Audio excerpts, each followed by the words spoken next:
साल में पूरा गांव बाढ़ दे। सुकेश भैया ए जल्दी आओ हो, 2 गो बाकी बा ना तो यो खत्म हो जाई। ए गोइस वाला बबुआ साला हर गांव के ये धंधा हो गइल बा। आ गई नी रुको रुको रुको। नहीं महाराज कुछो कह गैस वाला बाकी तोहरे वयस बा। ना रस भाई तो पहुंच तो घरे पहुंचात गैस गांव फटा रहता। अच्छा ई लो काट लो।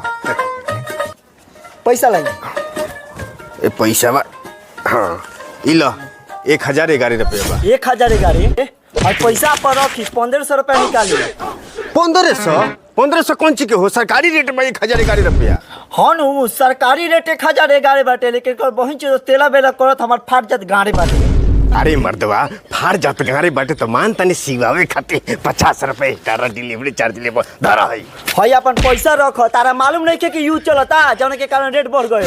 ए बबुआ काहे हाला गुला आपस में कइले बार लोग रे मर्दवा देखत नहीं खो 1011 रुपया के सिलेंडर के कहत रे 1500 रुपया चाहिए गाड़ में रखे केहू दी ना सरकारी रेटवा तो ठीक है बाटी, लेकिन तनी एहू लोग के लिया ले जाए में तनी अरे लागेला। ठीक बात 50 रुपया डिलीवरी चार्ज नहीं देत हम करा काका के। तू घर में बैठल बार त का जानता रह त युद्ध चलता। युद्ध होता दूसरा जगह, अब पैसा वसूलबो हमनी से। ए भैया वो गैस लेवे के बाद माने हमरा गैस नहीं खेलेवे के ओई से बुक कइले बनी नौटंकी कइले बड़ देबो कि ना जल्दी। माने रोबो लेवे के बाद 1500 रुपया दी आना तो हम लेके जाता नहीं। ए बबुआ जानो तनी की लड़ाई उड़ाई चलता तनी महंगा चलता, 1050 ना 1100 रुपया दे दो आ तू 1100 ले लो आ दे दो, यही पर खिस्सा खत्म करो। 1100 रुपया हम एगो झरल के झाट बेसी ना दे हम तारा के। देखो झाट फोट तू मत करो, देवे के बाद 1500 रुपया दो आना तो हम चलो नहीं। जा जा जब बसंतपुर के 10 चक्कर लगेबो हां तू जान ना तार गान का तार पर चल जा तारा खनी ढेर डिलीवरी वाला वही है फिर हम गैस ले ले। अरे दूसरा केहू से लिया जाई चले के। इहे को नोना बनल बा। चल रुक जो है जो। ए काहे रुक जाई हो? काहे न बोला था? अरे गैस का है ना भराइल हो। ये तो खाली गैस पैस करबू आ चूल्ही में लाने डाल के ना बनी खाना। चूल्ही में लो ना लिया के धके तूड़ देते। अरे हमार धनिया अरे हमार सोना काहे खिसिया तरू आज ना मिलल हो त का बिहान भरवा दे। आई बाप रे बाप भोसड़ी हमर चंडूल फोड़ दे। का भइल ए भोसड़ी हमर चंडूल फोड़ देलो से गैस खाती।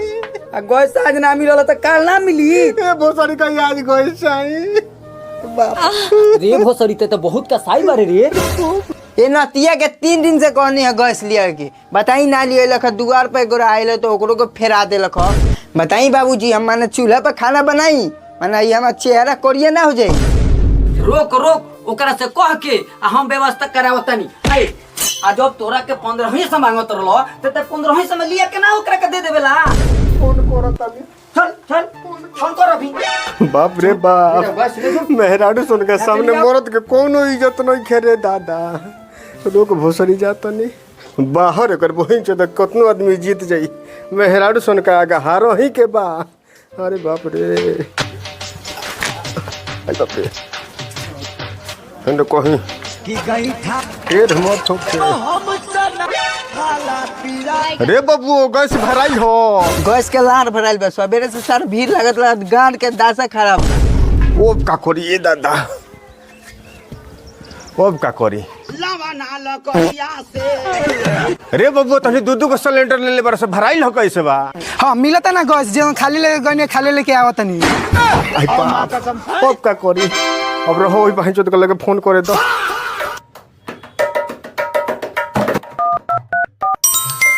चलो पैसा दो। हाई लो तारा चलते हमरा घर 2 दिन से खाना नहीं खा। अरे का कर दो बबुआ गैस चलता। ले जाई नो। अरे हेलो हेलो हाँ के ए बबुआ जन हमरा दुआरा पर झगड़ा ना कइले रहल ह। अच्छा सुकेश जी। हां हां उहे बोलता नहीं हो। अच्छा का कहता नहीं बोली। कहने जे बबुआ 15 ही से ले लेबा के तनी कैसे बात दे दो। अच्छा 1500 ए महाजर वखती तो एगो ऑफर आ गइल बा। तू कौन ऑफर चलता? रोबा 500 में गैस मिल जाई। 500 में हां तू केगो खाली बाटला बचल बा ले। अब का करी लेना के देना पड़े।